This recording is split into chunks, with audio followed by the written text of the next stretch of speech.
produkto. Swak na swak ngayong tag-ulan. At ito lang ata ang maasim na tiyak kay Ikay kikiligin. Naglagay na ako sa kaserola ng mantika.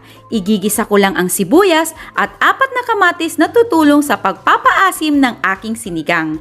Inilagay ko na ang buto-buto.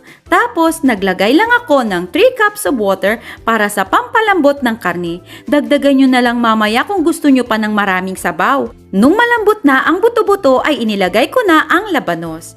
At isinunod ko na ang fresh na sitaw. Syempre dapat may okra din. Tinimplahan ko lang ito ng konting patis at paminta. At ang sinigang sa sampalok na magpapaasim sa aking sinigang. Tansyahin nyo lang para hindi sobrang asim. Inilagay ko na rin ang mga siling haba. Naglagay din ako ng konting asin para mag-balance lahat ang pampalasa. At ang kukumpleto sa aking sinigang ay ang mga kangkong. At ayan, pwede nang